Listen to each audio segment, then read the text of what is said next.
HTML5 appears to be a big game changer. So how is JSF addressing this latest revision of the way that we build user interfaces? Right. It's a good question, and I had a blog post on my java.net blog earlier in September about this. And I want to be clear that there's a lot of great stuff in HTML5. Well, first of all, there's a lot of stuff in it, and a lot of it is great.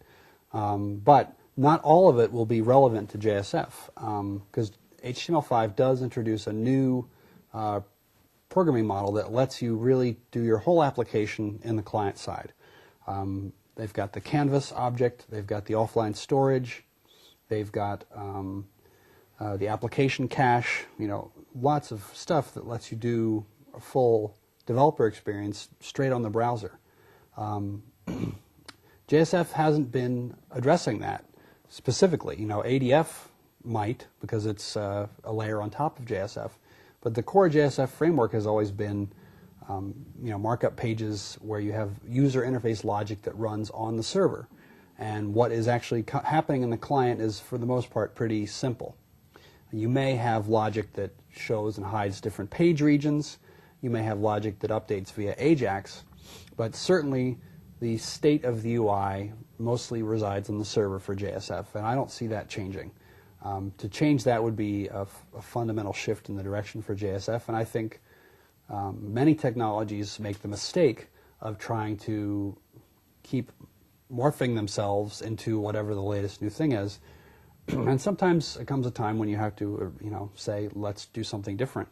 So I think the HTML5 model, where you're having a rich, complete client-based thing, and you're sending REST requests back to the server, and that's how you're doing your data interaction, that's a different thing. JSF might play a part in it, but it's not going to be the main thing.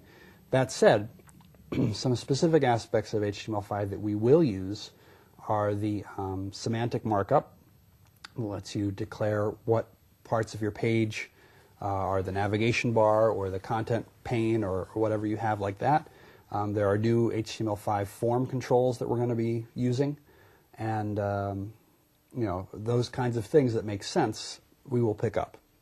But it's not going to be a complete rewrite to suit HTML5.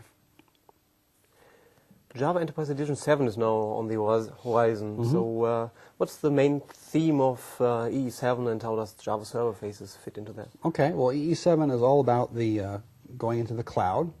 We've seen now that in the industry, cloud is not just a buzzword. I mean, people have been doing cloud enterprise things for a long time. You can look at the success of Amazon S3, and you can also measure the pain when S3 happens to go down, which happened like once or twice.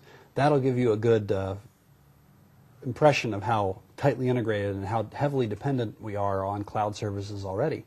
So in order for us to continue to deliver the value proposition of Java EE, which is a unified programming model for enterprise applications, in order for us to continue that in the cloud realm, we need to provide some APIs for that.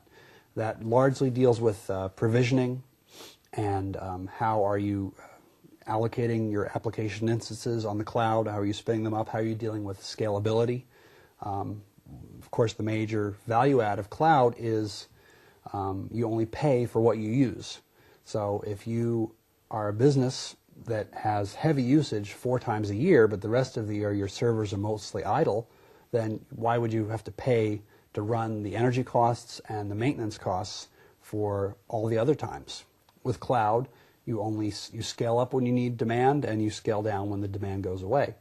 And so we're addressing what EE is doing with that to fit that model.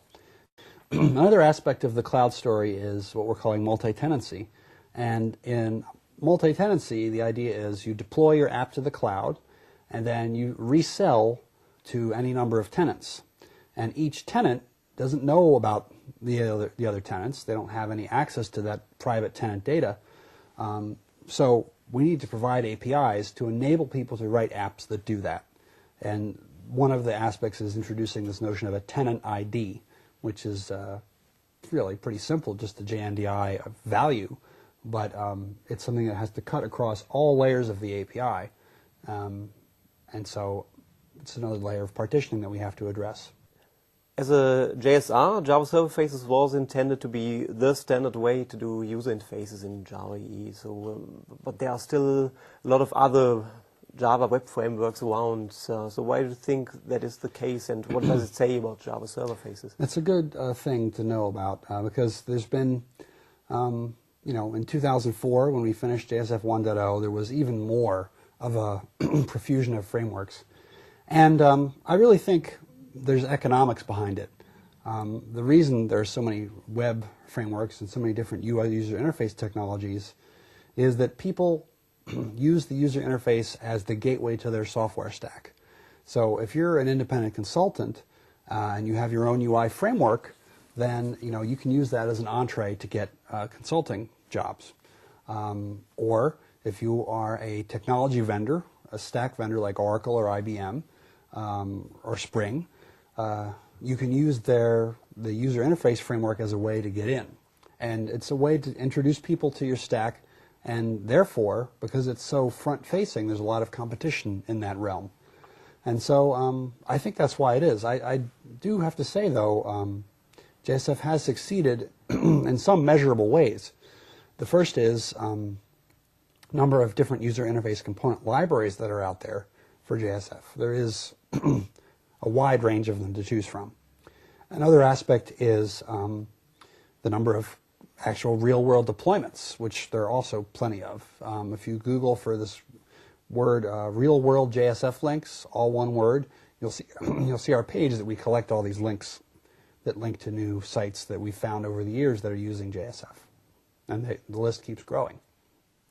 Of course, there's things that drop off, Companies say, okay, well, we have a new CIO and he really likes Flex, so we'll do everything with Flex, Things go back and forth.